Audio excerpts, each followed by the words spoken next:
Welcome back to the channel, and thank you for clicking on this video. If you have clicked on this video, I am assuming you are part of the Fallout community, and if that is correct, then I'd like to start a series of videos where we discuss what we want to see from Bethesda in the next Fallout iteration, and for the purposes of this video, we will refer to that as Fallout 5. Look forward to hearing what your opinions are on this. Let's do it! Okay, so before we get started, I'd like to give you a couple of guidelines on how this process will work. This series of videos, and it will be a series of videos, is designed to prompt discussion within the community about what they would like to see for the next Fallout 4 game. I will put forward a number of opinions, and my opinions are there to prompt the discussion. Feel free, if you like, to disagree with me or have an alternative view on each of the aspects of the game that I put forward. That's absolutely fine. Please just keep in mind, though, when you are making comments, that don't be derogatory in any manner. Be respectful of either my opinions, even if you disagree with them, and any other people that are making comments at the same time. If there are any kind of personal attacks or derogatory comments made in the comment section or on Discord, they will not show up. They'll be deleted straight away. So it is designed to be a little bit of fun, guys. But obviously, I know there's a lot of passionate Fallout community members out there that want to talk about this in a lot of detail, and yeah, just choose your words carefully. Also, I'm not here to defend or attack Bethesda in any way, and I want to make that perfectly clear. And so the same rules kind of apply to Bethesda. This is really about your opportunity to talk about what you want within the next development of Fallout. So I will be putting this message on each and every video, just so that the grand rules are clear. And the ultimate objective of the whole series is to come up with a framework that is based around your comments. And then we'll put together, hopefully, a video at the end of this if it's successful, and we'll talk about what the community has put forward and how they would like to see the next Fallout looking. So when you look at the evolution of Fallout, the Fallout series that Bethesda has produced, then yeah, there is quite a large gap between games traditionally. So if you look at Fallout 1, it was 1997. A year later, Fallout 2. And then there was a 10-year gap before Bethesda produced Fallout 3. And then beyond that, Fallout 3 in 2008. Fallout 4 didn't come out to 2015. So again, quite a large gap. So there is quite a tradition here in how they release things. Now, of course, Fallout New Vegas fitted in between Fallout 3 and Fallout 4 in 2010, and then another game called Fallout 76, which is our most recent iteration, was in 2018.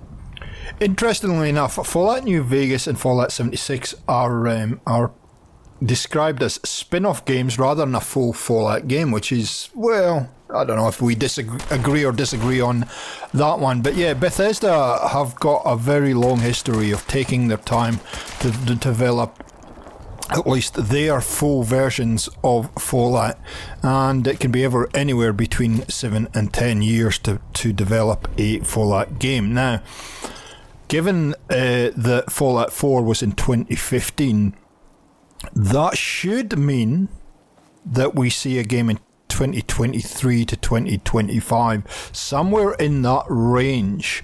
And it's interesting that Todd Howard has started to talk about Fallout 5, but there's no clear indication where on the development cycle it is. I know that in the recent IGN interview that he gave, he was talking about the fact that the dev team do have an idea for Fallout 5.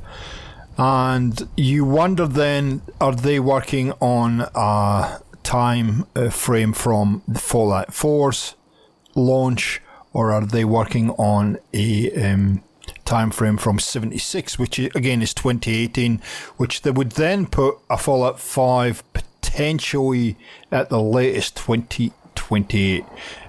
Interested to hear your thoughts on that. Either way, it was very clear in the IGN interview that Todd Howard said that Bethesda Studios' focus was very much on getting Starfield completed and launched in 2023, and then beyond that it would be Elder Scrolls 6. Now, I've got to say, my belief here is that Starfield is sort of meant to fill that gap, or at least originally was supposed to fill that gap between Fallout 76 and a new Fallout coming out. Essentially, when you look at the gameplay and some of the mechanics of Starfield, it certainly looks like it's a Fallout in space. One of the big hurdles that has come up in the last year or so regarding Starfield is the fact that Bethesda Studios are now owned by Microsoft. And it has been very clearly communicated that that game will only be available on Xbox or PC. So that's one hurdle. The second hurdle is the fact that even if you've got it, an Xbox, then your Xbox One might not run it. More than likely, you'll have to upgrade to newer technology in Xbox Series X or S to be able to run it. And I'm sure the same will apply to PCs. I'm not sure what kind of graphics specifications it's going to require to run it. So a little bit polarizing Starfield. Not everyone in the community is going to be able to run it, and I know that is causing a lot of frustration and anger, and understandably so. So what to do in between. Now, I'm not going to get into Starfield too much. I might do another video on that and get your opinion on it, but maybe it's just a glimpse of what we can expect a new Fallout game to look, because as you're seeing by the footage here, there is a very clean interface. There's a lot of things that are similar to Fallout but have been modified, if you like, or cleaned up. And I would like to hear your thoughts on that. You know, things like the health bar above enemies and the level that they're at. Some of the character creation tools and how clean that is, etc. And we will talk about character creation a little bit further on in this video. But yeah, I think Starfield, the way that they've designed it, might be a very good starting point to start guessing what a new Fallout might look like. And I think a good place to start is really the interface we've been used to from a Fallout perspective, and then we will talk our way through different aspects of the game from there. So in this segment, I really just want to talk about the starting screen and the design and the way it looks in the menu system. I will be talking about the in-game HUD or in-game interface in a later segment, because I think that will take a while and I have quite a few ideas that I want to kind of share with you and get your opinion on. So this next segment is only about the startup screens, the main menu, and let's get into it. So since Fallout 3, obviously each Fallout game has had a fairly unique intro screen and overall look, but when you look at the interface and you go through the last 4 games that they've produced, whether it be Bethesda or Obsidian, the actual functionality of each of these screens doesn't change a lot. Obviously, when Fallout 4 was launched in 2015, there was the addition of mods, and then a little bit later they added the Creation Club, and then Fallout 76, of course. Even though it has quite a different look from the other 3, if you look closely, it pretty much follows a formula as far as how it's laid out, how each of the menu items function, etc., etc., etc. So here's really the first question I'd like you to think about and consider.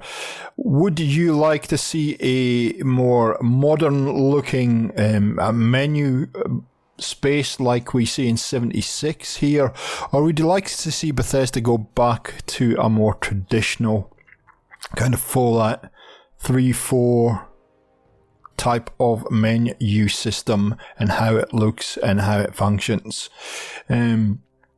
The fact that the more modern Fallouts have, news updates and all kinds of levels of information in them, as opposed to something like Fallout 3 in New Vegas, which is much cleaner.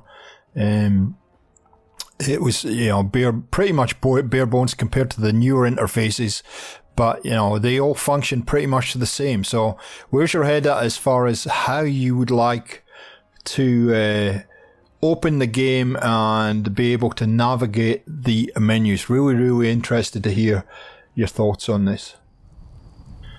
Which moves us nicely along to game modes. Now, for me personally, Fallout has always been a single player game. That's the way it's been traditionally. Outside 76, of course.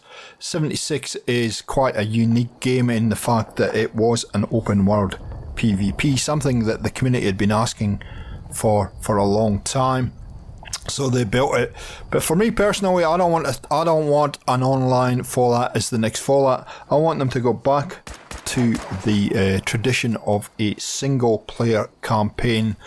I have got a caveat which I'll talk to you about in a second with that, but essentially we should have the option of defaulting to a single player campaign, and within that single player campaign, what I would like them to maybe do or try this time around is to give you a level of customization in how you want to play the game.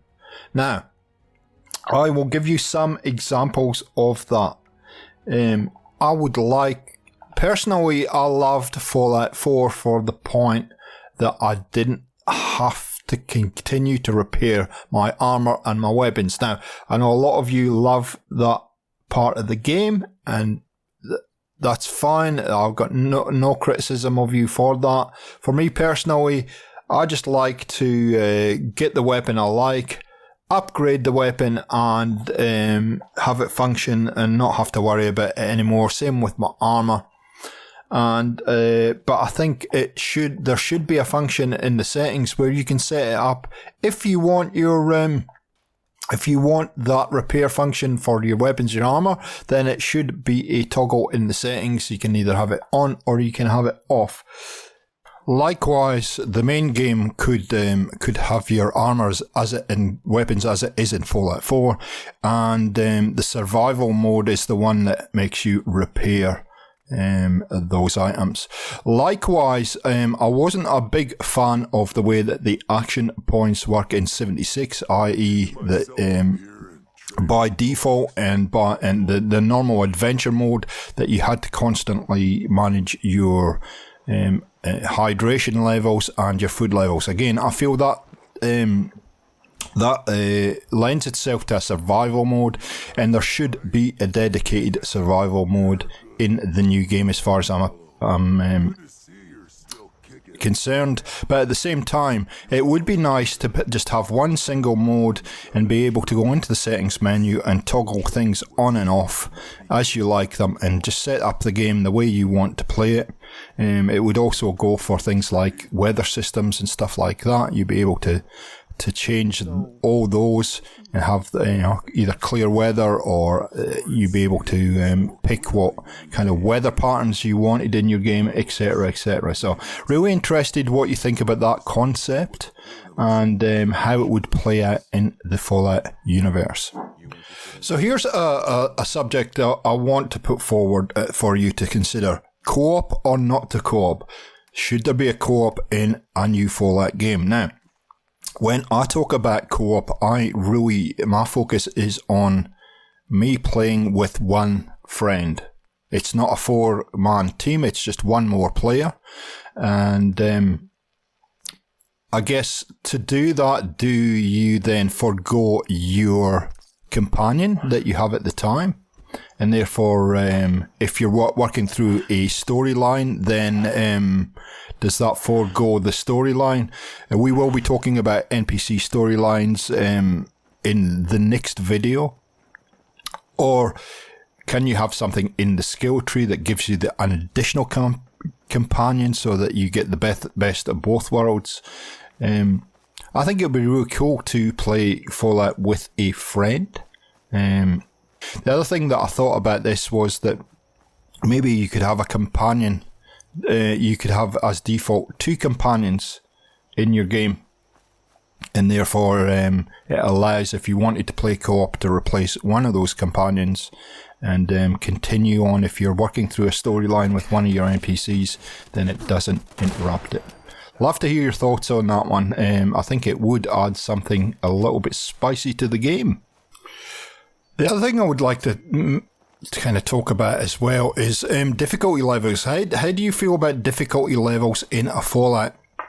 Me personally, I don't think they're required. I think a set level for playing Fallout has sort of been there all the time. And as the enemies get harder, of course, you're able to upgrade your guns. You're able to upgrade your skill tree. And a whole lot of things, your armor, etc., to combat that. But what do you think about having some kind of difficulty level like you see in other games, from easy, medium to hard, and even nightmare or whatever they might call it? Like I said, I don't think it's necessary. I think survival probably is the harder type of game mode, and that would scratch that itch. But I'm just thinking of co-op as well. How would the co-op side of things work as far as player leveling goes? I know some games are able to generate the enemies in the world at your level. But I'd love to hear your thoughts. So some of the things that I'm very definite I do not want to see in a new Fallout, and that is, firstly, events. I don't think events have any place in a full Fallout game. It is a trend that every developer seems to be going down at the moment, and I don't think it adds anything real substantial apart from replayability to certain games. I think with Fallout, I'm still playing quests in Fallout 4 6 years later without events, so I don't see the need to add events into the game. And also, I do not want to see battle or seasons passes, this grinding aspect of the game. I just don't want to see it. I don't think it's necessary. I think it would ruin a Fallout game. I know 76 has it, and a lot of you love that aspect of 76, but I don't think it belongs in a single player or a co-op, which is a 2-player campaign of a normal Fallout game. So the very last thing I want to talk about today, and boy oh boy, we'll be nearly 20 minutes into this and we haven't covered a huge amount. I've got a very long list of things to talk about. So the last thing I want to talk about today is the map, the size of the map, the layout of the map, etc., etc. And traditionally, we've always been accessing the map from our Pip-Boy, but 76 changed the way that the map is viewed. It changed the whole look of the map, and I'm interested to know, first of all, how you would like to view the map in your next Fallout game. Is this full screen color map that we see in 76 what you prefer, or would you much prefer to go back to the Pip-Boy view and have it there on your arm? Me personally, I actually really like having that full page view of the map that they have in 76. If it's colour, fine. If it's back to that kind of black and green screen, I don't mind. I really don't mind. But I'm very interested to how you feel about that. The second question I have for you is, what size should the map be in the next Fallout? So, to give you some example of map size, Fallout 76 was purported to be 4 times bigger than Fallout 4. I think Fallout 76, quite frankly, from my point of view, is a little bit too big. I thought Fallout 4's map was more than big enough, and then when you added the DLC content, that gave you extra areas to play in. So if we wanted to expand upon the Fallout 4 experience, I would say the map, if you're going to go larger, 2 times what Fallout was and no more, that's a huge area to explore. And if you're like me, I've played a lot of hours in Fallout 4, and I am still finding stuff. I'm still finding little nooks and crannies that I haven't seen, little huts and structures and all kinds of stuff. I only just recently completed Far Harbour on an unmodded playthrough, and there was a lot of parts of that island that I hadn't explored before. So I think a map that doubles the Fallout 4 map would more than big enough. Something the size of 76. There is an argument for it in the fact that it really depends on what is the timeline between Fallout 5 and the next Fallout, and the replayability of a map that size. But what I would say to argue that is that there are more people playing Fallout 4 right now than 76. So the map, I don't think has any kind of correlation on the replayability of the game whatsoever. But I would like to see maybe a double the size of the map, given that it would give us so much more to do. And then if you added some expansion stroke DLC on top of that, then yeah, that'd be fantastic. Let me know your feelings. Okay, that will do it for today's discussion. It really was kind of setting the ground rules and some of the objectives I want to kind of achieve from this whole discussion on Fallout 5. Hopefully you find it informative and it's giving you some things to think about. I look forward a lot to seeing what your point of view is and your opinions on how the new game should be structured. Next time we'll move on to talking about NPCs and quests and factions and all kinds of other stuff. Like I said, it is a very, very long list of aspects of the game that I want to talk about and get your opinion on. Thanks for watching, guys. Catch you next time.